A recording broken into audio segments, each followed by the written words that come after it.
The twin suns of Arethel burned pale and gold over the wide valley as something shimmered above the horizon. The air felt heavier than before, full of energy and static as if the sky itself was breathing. On the rocky ridge, the villagers stood frozen, their eyes fixed on the rippling point of light that grew larger by the second. The oldest among them whispered a name they had not spoken aloud in years. Maya, the lost human they once sheltered when her ship crashed on their world. They had sent her home long ago, or so they thought. Yet now the heavens seemed to stir again because of that single act of kindness.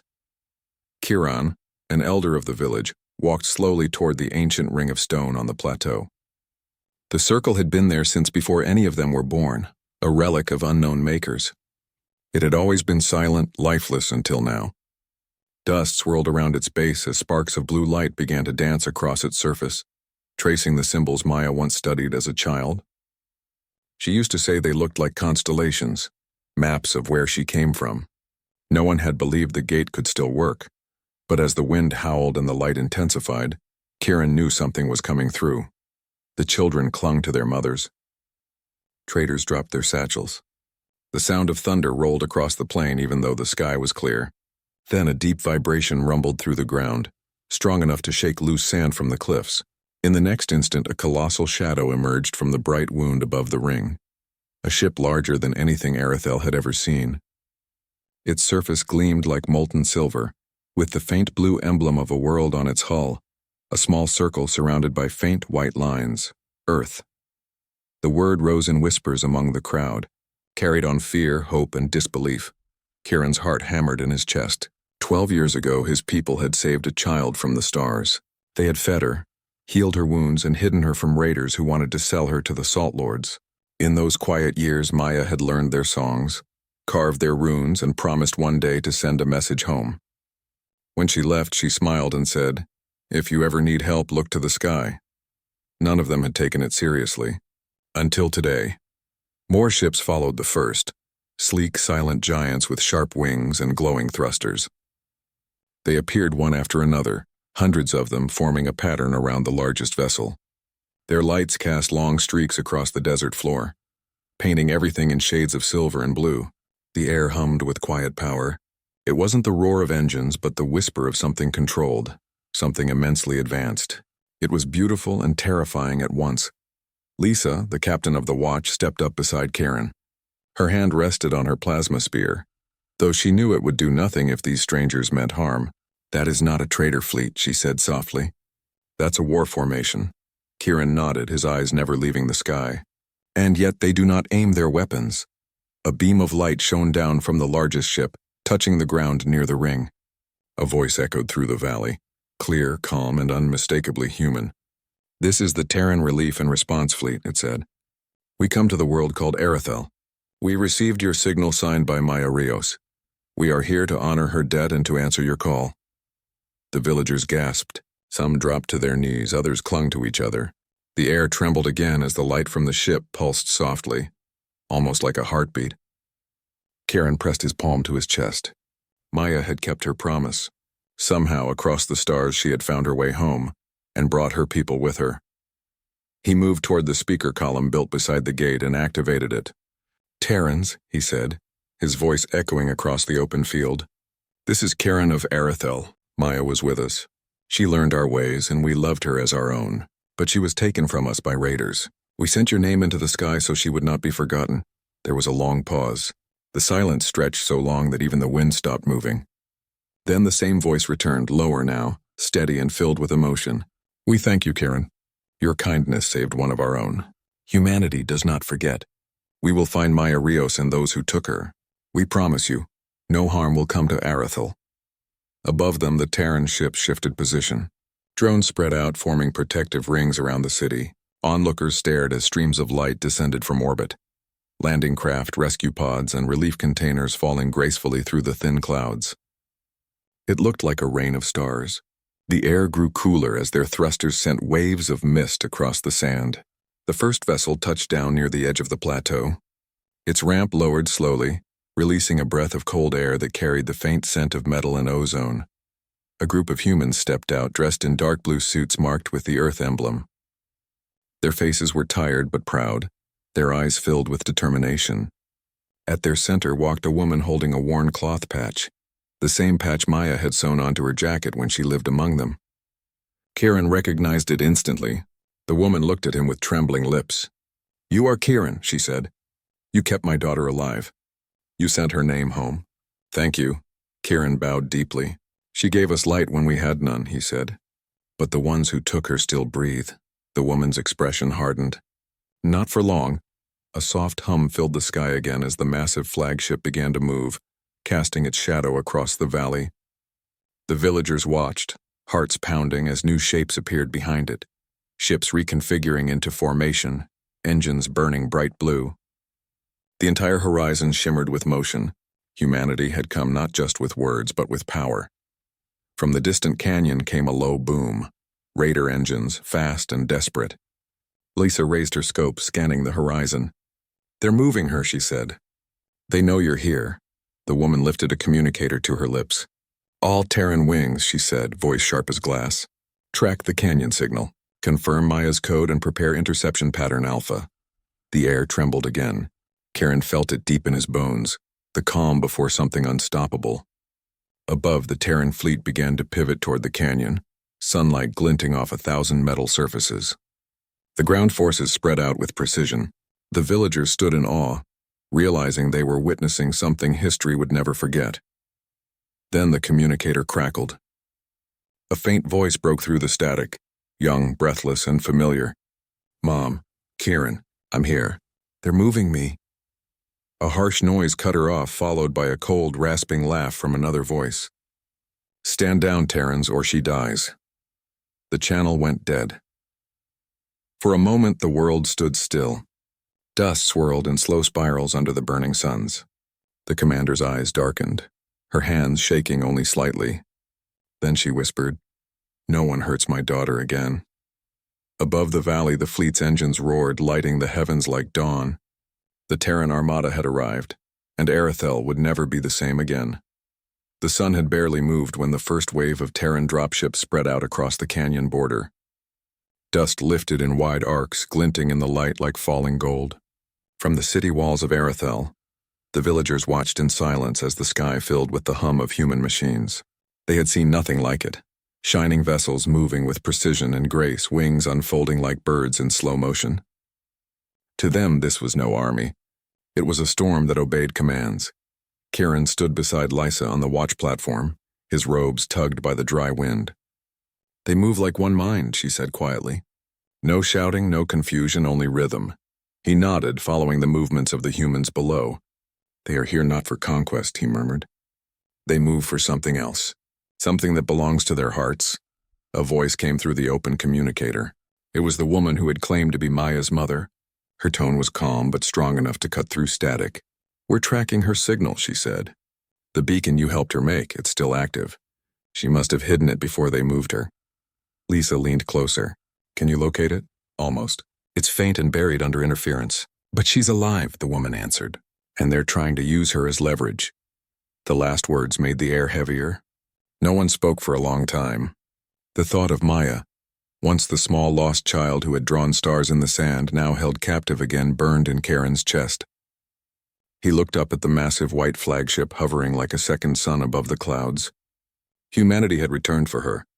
He had seen compassion in their faces, but now he saw something else forming. Resolve. Down below, the Terran soldiers moved with quiet purpose. Their uniforms gleamed with blue stripes along the arms, each stripe representing a service record. Kieran didn't know their ranks or their methods, but he understood their eyes. These were not people who left family behind. Every gesture said it. They would find Maya or break the heavens trying. The canyon where the raiders hid was a stretch of jagged stone and sand trenches, winding between crimson cliffs. The warlord who ruled there was named Varric, a tall creature of bone and pale scales, known for selling his enemies to slavers. He had no fleet, no order, only brutality and greed. He thought fear could shield him. He was wrong. The Terrans didn't rush. They didn't scream or threaten. They moved like the desert wind, soft at first, then unstoppable. A formation of drones swept forward, mapping the canyon in seconds. Holographic projections flickered above the command table, showing every cave and movement below. Inside one of those red icons, a faint pulse blinked. Maya's beacon. There, said the woman, pointing. She's deep underground. Varek's using the old mining tunnels as cover. He knows we can't strike without risking her.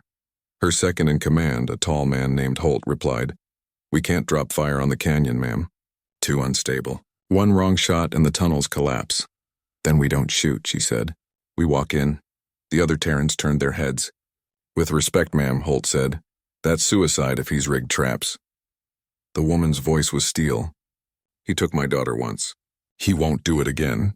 The command tent fell silent. Even Karen, watching from the edge, felt the weight of her words. He saw in her what he had once seen in Maya, the same fire, the same fierce light. Humans were dangerous not because of their weapons, but because of their hearts. The Terran fleet adjusted in the sky, small craft lowered into position, forming a protective ring around the canyon mouth.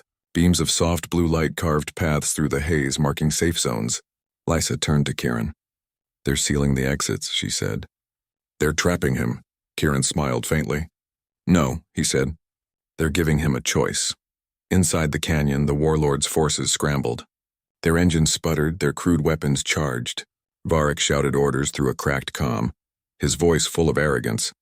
Tell them to back off. Tell them the girl dies if one of their ships lands. His guards obeyed, trembling but loyal in fear. Maya sat against the cold wall of the cavern, her wrist bound but her eyes calm. She could hear the rumble of engines above. She knew they had come. She whispered softly into the tiny chip at her collar, a fail-safe she had built long ago with Karen's help. Signal clear, she said. Don't attack. I'll make it out. On the surface, the message blinked through the Terran console. The woman, Captain Rios, stared at the signal, her jaw tightening. That's my girl, she said quietly. Always thinking first, Holt frowned. She's asking us not to attack? Rios nodded. She's buying time. She knows us. She knows we'll find another way. Then in a calm voice she gave her next order. Deploy the mirror units. Moments later, a series of drones emerged from the flanking ships. They were small, almost silent, releasing waves of shimmering light that danced along the canyon edges. From a distance they looked like illusions. Shifting shapes, false ships, false soldiers. Varek's scouts panicked. They're everywhere, one shouted. They're inside the canyon, the warlord roared. Hold your ground. They're tricks. He was right, but too late. While his attention stayed on the decoys, Terran strike teams were already slipping into the canyon floor, moving unseen through projected shadows. Their suits blended perfectly with the rocks. Each step was measured, each motion precise. Above, the fleet remained still, as if waiting for a signal. Karen watched the entire operation unfold from the ridge, heart pounding. He had seen war before, loud, chaotic, merciless.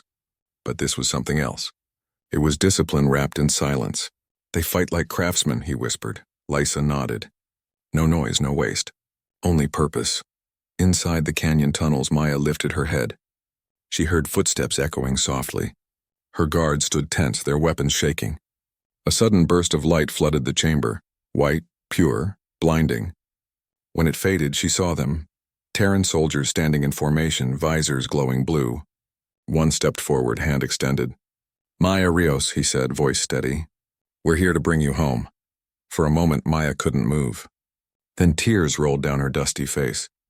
Took you long enough, she whispered with a weak smile. Your signal never stopped, the soldier said. Neither did we. Above ground, a single flare shot into the sky, a brilliant streak of light that burst like a blue star. Kieran saw it first. They found her, he breathed. The Terran flagship's engines brightened. Cheers echoed through the valley. But deep inside the canyon, Varek's rage turned to desperation. He struck his console and shouted into his comm. Blow the tunnels, now! The ground began to tremble. Alarm screamed through Terran channels. Holt's voice broke through. Ma'am, the canyon's collapsing. Captain Rios clenched her fists. Get them out, she ordered. Every ship lock onto their beacons. The sky split again as beams of light shot downward, transport locks engaging. Sand and rock lifted in violent waves. The ground cracked open like a wound. From the dust, streaks of blue light rose, carrying shapes upward, Terran soldiers and a single small figure held tight in their arms. Kieran watched as the dropship burst through the falling debris and climbed toward the light. The canyon closed behind it, sealing the darkness forever. The Terran Armada had done the impossible. But Karen knew this was only the beginning, because the look in Captain Rios's eyes when she saw her daughter again promised something far greater than reunion. It promised reckoning. The dropship broke through the storm of dust like a rising star, its engines cutting a blue path toward the waiting fleet. Inside, the air trembled with adrenaline and silence. Maya sat strapped to her seat, bruised but alive, her hands still shaking from the tremors that had torn the canyon apart. Across from her, the Terran soldiers worked quietly, their visors reflecting the dim emergency lights. They didn't cheer. They didn't speak. They only moved with purpose, their focus locked on bringing her home. Through the small viewport, Maya caught glimpses of Arathel's sunlit surface shrinking below. It felt strange, beautiful, and heavy at the same time. That world had been her second home, a place of kindness when the galaxy had forgotten her. The faces of Kieran, Lisa, and the villagers who hid her from the raiders flashed in her mind. Her lips trembled as she whispered, "They kept their promise." A soldier beside her turned slightly. "Ma'am?" "Arathel," Maya said softly. "They said they'd send my name to the stars if anything happened." The soldier smiled faintly. "And they did. It reached us." The dropship pierced the thin atmosphere and entered the gleaming shadow of the flagship Soul's Promise. From the outside, the ship looked like a cathedral of steel and light, kilometers long, its armor polished to a mirror finish. Massive blue thrusters burned silently at the rear, and human flags glowed like soft stars along its hull. When the dropship docked, the magnetic clamps locked with a hiss and the inner doors slid open. Captain Rios stood there waiting, flanked by her command crew. She wore no helmet now, only a black flight uniform with a single white stripe down the arm, the mark of an expedition leader. When her daughter stepped out, time seemed to stop. Maya's knees almost gave out as she saw her mother for the first time in years. The silence between them broke when Rios took 2 quick steps forward and wrapped her arms around her. Maya buried her face against her shoulder, her voice cracking. "I thought I'd never see you again." Rios held her tighter. "You sent a signal across light years, Maya. You never stopped calling." "Of course we came." The crew respectfully turned away, giving them a moment. The ship's internal lights dimmed slightly, adjusting for incoming shadow from the fleet. Around them, the hum of distant engines echoed like a heartbeat. After a while, Rios looked up at her second-in-command, Holt. "Status?" "Extraction complete," Holt said. "But Varric's forces are regrouping beyond the canyon ridge. Sensors show transmissions leaving the system. They're warning others." Rios's expression hardened. "Then this isn't over." Maya stepped back, wiping her eyes. "Mom, please, don't start a war for me." Her mother's gaze softened, but her voice remained firm. "We're not here for war. We're here for balance. They broke something sacred when they took you, and when someone threatens one of us, all of humanity answers." Karen and Lisa arrived on a separate shuttle not long after, guided to the flagship's docking bay. When the ramp lowered, they stood in awe. The inside of the Terran flagship was unlike anything they had imagined. Walls shimmered like liquid metal, alive with soft holographic light. Soldiers moved through glass corridors carrying tools, not weapons. The air smelled of ozone and clean water, a scent unfamiliar but strangely comforting. Maya saw them enter and ran to meet them. She hugged Kieran first, nearly knocking him back. "You old sandhawk," she laughed through tears. "You really did it." Kieran smiled, his eyes wet. "You were our promise, child. The stars simply remembered your name." Lisa grinned, her spear slung over her shoulder. "You owe me 10 water rations," she said teasingly. "Still counting?" Maya replied, laughing softly. Rios approached, extending her hand to Karen. "Captain Rios, commander of the Terran Relief Armada. My people owe your world more than words can say." Kieran clasped her hand, bowing slightly. "Your daughter brought hope to our valley. We gave her shelter. You gave her back to us alive. The balance holds." Their moment of calm didn't last. The ship's intercom flared with static before Holt's voice filled the hangar. "Captain, long-range sensors confirm multiple signatures approaching the system. Not raiders, bigger, organized." Rios turned sharply. "How many?" "2 fleets, Holt said. One from the Salt Cities, another unidentified. Likely mercenaries allied with Varric." A wave of quiet dread swept through the chamber. Rios straightened her uniform, her calm unbroken. "All ships, red formation. Prepare defensive alignment. No open fire unless directly engaged. Kieran frowned. If they come here, they will see Arethel as weak prey again. They won't stop with you, they'll burn the valleys. Rios's eyes met his. Not while we're here. Maya stepped forward. Mom, there's something you need to see. Before the raiders took me, I found a data vault buried under the ring. I copied everything I could. It's about the gate technology, the one they use to jump between systems. It's not alien. It's human. The entire room went silent. Even the hum of the engine seemed to pause. Holt blinked. Impossible. Those rings are thousands of years old. Maya shook her head. I thought so too, but I decoded the control runes. They're based on ancient Terran language, Old Earth Latin mixed with something else. Someone from our species built them, long before recorded history. Rios turned toward the holotable, where blue projections flickered into life as Maya uploaded her data chip. The hologram showed a network of rings, hundreds of them, scattered across the galaxy, all linked through glowing lines. This, Maya said, pointing to one glowing symbol, is the Arethel ring. But look at this cluster here near the galactic edge. It's marked Origin. That's not a planet name. It's a project designation. Holt leaned closer. Project Origin? That means this wasn't just travel tech. It was colonization. Rio stared at the map, her expression unreadable. Then someone sent us out long before history began and wiped the evidence clean. Before anyone could respond, the alarm lights turned red. Incoming fleet entering orbit, a voice shouted over comms. Hostile formations on approach vector. Energy weapons charging. Rios took a breath, steady but cold. Lock shields. Maintain formation. Prepare to broadcast a warning. The ship vibrated as shields flared to life. Outside the viewport, the night filled with light. Enemy vessels burning into the system, their hulls sharp and crimson under the suns. Kieran stared in shock. The Salt Warlord's fleet? He brought mercenaries. They think fear will make us retreat, Rios said softly. They don't understand humanity yet. Maya watched her mother walk to the command chair. What are you going to do? She asked. Rios smiled faintly, her voice calm as iron. Show them why helping one human changes the fate of worlds. The stars outside shifted as the Terran Armada aligned into battle formation, their engines glowing like dawn itself. The silence before the storm returned, and this time, even the heavens seemed to wait for what humanity would do next. The stars above Arethel flickered with movement. Like a field of fireflies gathering for a storm, the enemy fleets cut through the blackness, their engines burning red and orange, a wave of warships crawling toward the Terran line. The people of Arethel had never seen anything so massive. The air on the planet below trembled with the low hum of approaching destruction. In the control deck of the Soul's Promise, Captain Rios stood with her hands clasped behind her back, calm but burning inside.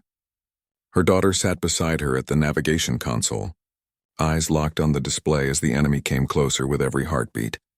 Outside the viewport, the Terran Armada stood silent, hundreds of ships aligned like stars forming a wall of light.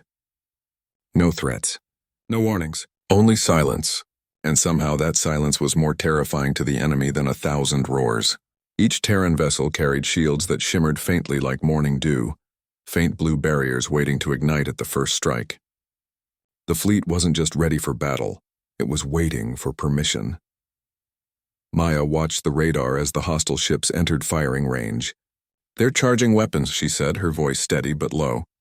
2 formations, one from the Salt Warlord, one mercenary. Rios nodded slightly. Transmit wideband message. All channels. Holt tapped the console. Transmission live.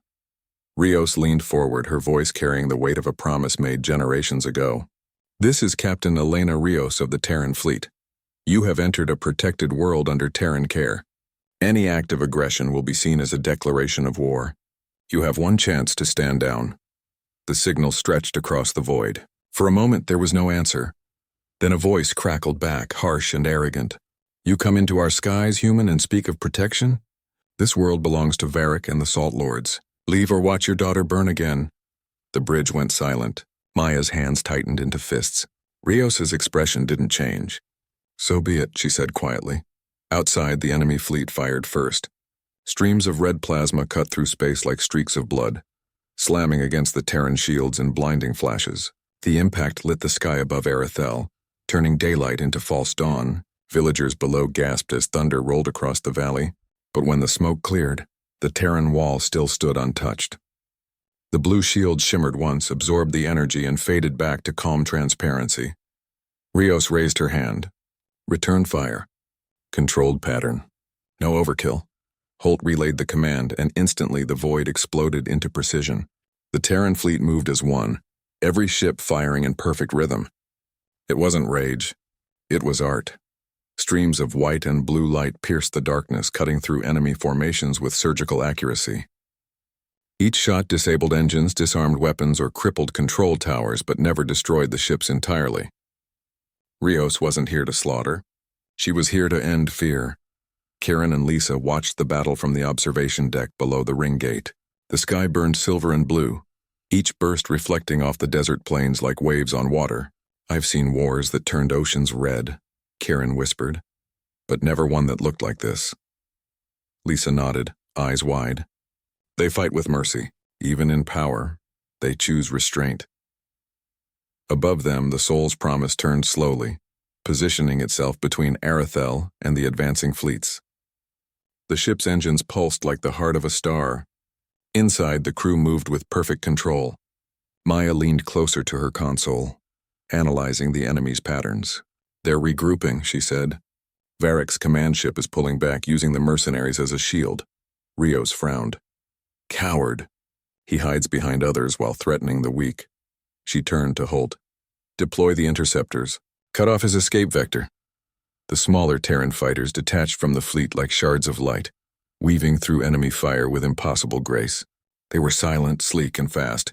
Machines built not for chaos but precision. Within minutes, they surrounded Varick's flagship, engines burning bright against the void. Inside that flagship, Varick shouted orders, his scaled hands slamming against the console. Fire everything! He roared. They can't stop all of us. But they could. Rios lifted her hand again. EMP grid now! The command triggered a ripple across the Terran line. A pulse of invisible energy spread outward like a wave, washing over the enemy fleet. One by one, their engines dimmed, their weapons flickered, and their systems went dark. The once bright swarm of ships turned into a silent field of floating husks. Maya watched the sensors stabilize. All enemy ships disabled, she said softly. Minimal casualties, Rios exhaled. Good. The bridge erupted in soft applause, but it wasn't celebration, it was relief. Humanity had won, but without blood. They had shown strength without cruelty. Rios stepped forward, her gaze fixed on the enemy flagship now drifting helplessly in orbit. Open a channel, she said. The comm crackled. Varick's face appeared on the hollow screen, sweating, furious, his pride collapsing under the weight of defeat. What do you want from me? He spat. You think you can rule this part of the galaxy now? Rios's tone was calm. No, we don't rule. We remember. She took a step closer to the projection. Years ago, this world saved my daughter. They had nothing, and yet they gave everything. You took that piece from them. And for that, you'll answer, not to our guns, but to justice, Varick snarled. You wouldn't dare kill me. Rios's lips curled in the faintest smile. You misunderstand humanity. She turned to Holt. Send coordinates to the Galactic Concord Tribunal. They'll decide his fate, and make sure every ship he owns is stripped of weapons and fuel. The communication ended abruptly. Maya stood beside her mother, silent for a long moment. You didn't destroy them, she said finally. Rios nodded. We don't need to. Fear fades. Memory lasts. As the Terran ships began towing the disabled fleets out of orbit, the people of Arathel looked up at the glowing sky. The once quiet valley shone with soft blue reflections from the fleet above. It wasn't a light of war, it was a promise kept. Children ran through the fields, pointing at the sky, laughing. The same sky that once brought terror now brought protection. Later that night, Maya stood alone on the observation deck watching the stars. Her reflection glowed faintly in the glass. She thought of her years on Arathel, the songs, the wind, the way Karen taught her to listen to the earth. She whispered softly, They helped me when I was lost, and we came back for them. Her mother's voice came from behind her, gentle now. Do you think they'll ever forgive the sky for what it brought before? Maya smiled faintly. They already have. They saw what came back through it. Rios placed a hand on her shoulder. Then maybe we've just started something bigger than a rescue. Maya turned to face her, eyes shining. Something bigger than war. Outside, the Terran Armada began to drift away from Arethel, their engines glowing like morning stars. One by one, they disappeared into the light of the ancient ring, the same ring that had once brought a lost child to a distant world, and now carried an entire fleet home again. The universe had changed that day, not because humanity showed power, but because it showed gratitude. The morning after the battle, Arethel was quiet again, but not the same kind of quiet it once knew. The air still hummed faintly with static, a reminder of the vast ships hanging above the atmosphere. The Terran fleet remained in orbit, their sleek silhouettes glinting like stars frozen in daylight. Below, the people of Arethel gathered outside their homes, gazing upward not in fear this time, but in awe. The sky had changed forever. Maya stood on the landing field, her boots crunching on the pale dust. Around her, Terran engineers worked alongside the villagers, helping repair old systems the warlords had left broken for years. Machines hummed, children laughed as they watched drones carry supplies, and for the first time in generations, Arethel felt alive. Karen walked beside her, leaning on his staff, his wise eyes squinting toward the horizon.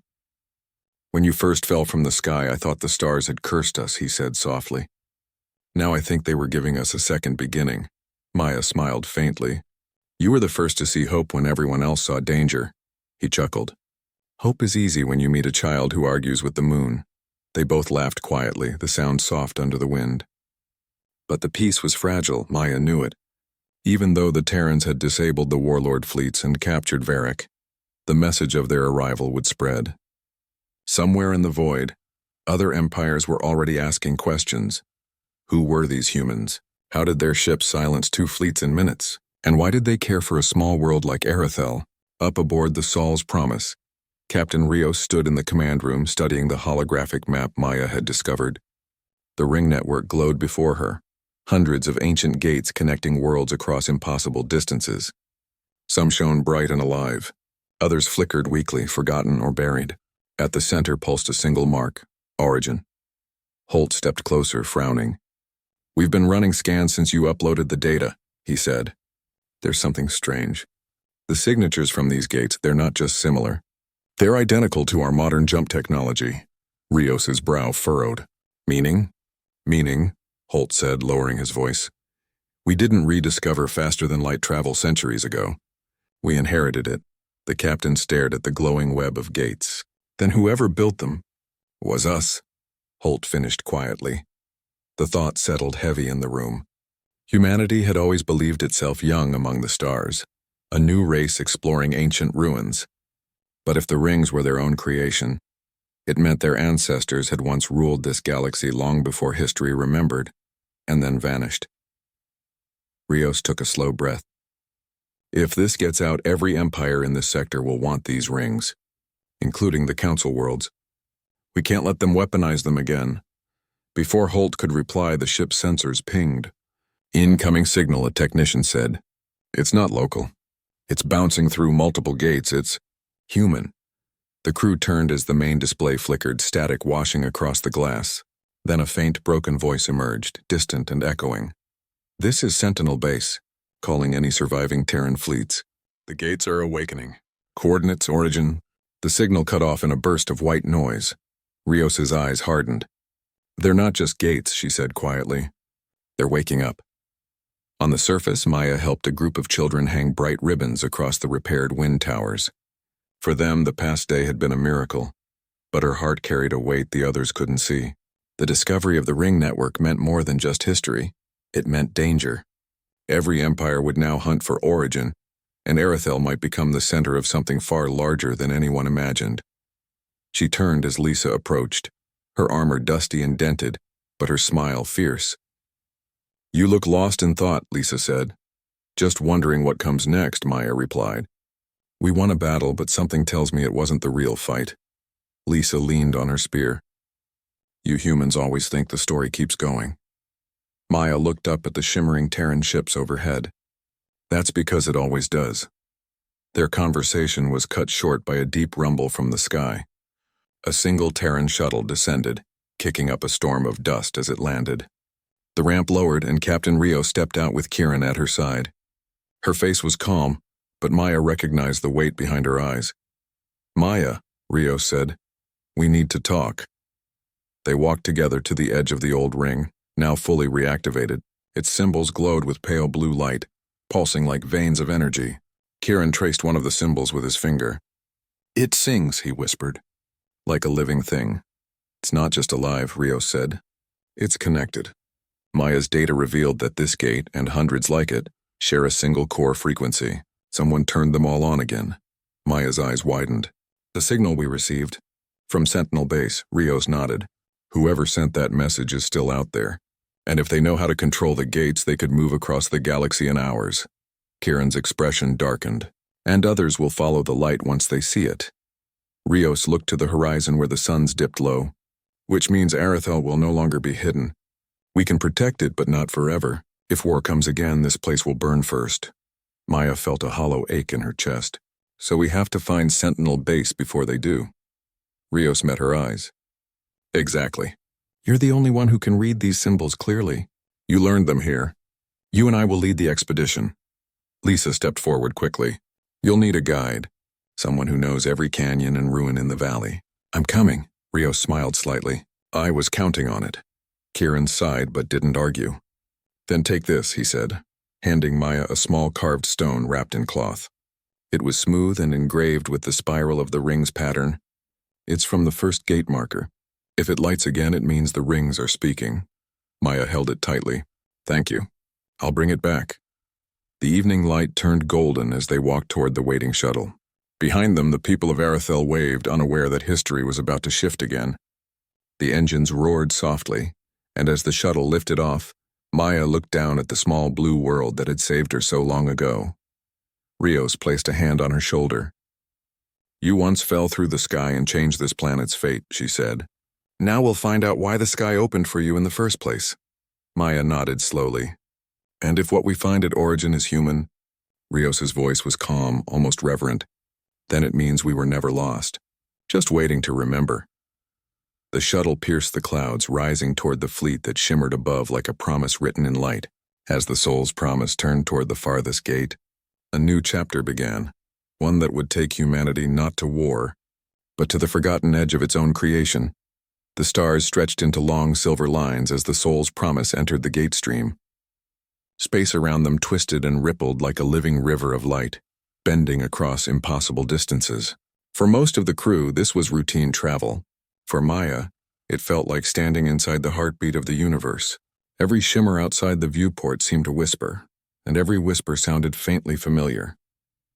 The ship moved faster than thought, chasing the signal from Sentinel Base, the echo that had called them across the stars. Captain Rios stood on the command deck, her eyes fixed on the forward display. "Approach velocity stable," Holt reported. "We'll exit near the coordinates in 5 minutes. No readings yet, only static." "Keep shields at standby," Rios said. "I don't want to surprise whatever's out there." Maya's fingers hovered over her console. "I can feel the pattern changing," she murmured. "The energy around the gate, it's different than Arethel's. It feels aware." Rios glanced toward her daughter, concerned. "Aware?" "Like it's listening," Maya said softly. "Like it's waiting for someone to come home." Holt frowned. "Let's hope it's waiting politely." The bridge fell into silence as the countdown hit 0.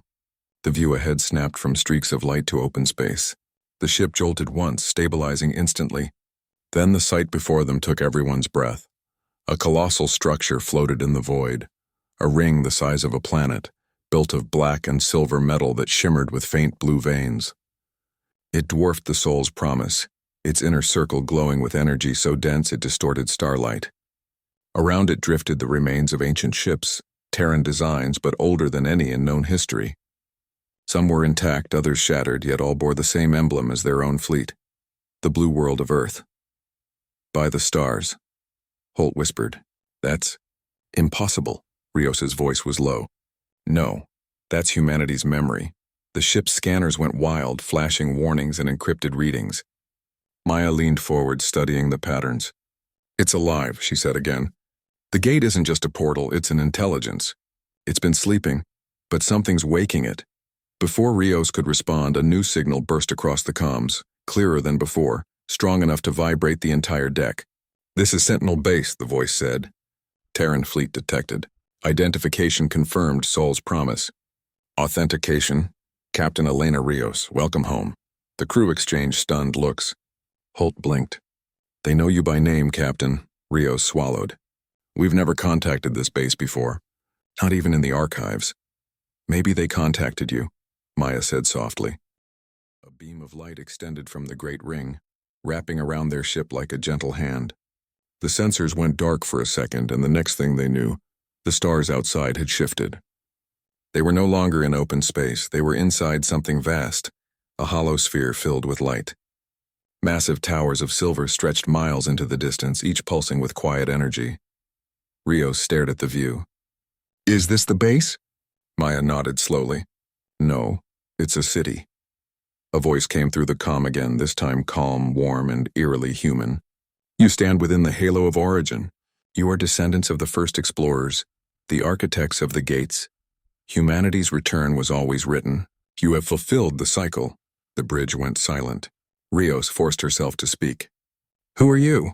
I am Sentinel, the voice replied. An intelligence built to preserve what was lost. When your ancestors sealed the gates, I was left to guard the heart of the network until the day humanity came home. Rios frowned. The gates were sealed? Why? To protect the galaxy, Sentinel said. The first Terran civilization reached too far. They created weapons that bent stars, erased worlds, and burned entire sectors to ash.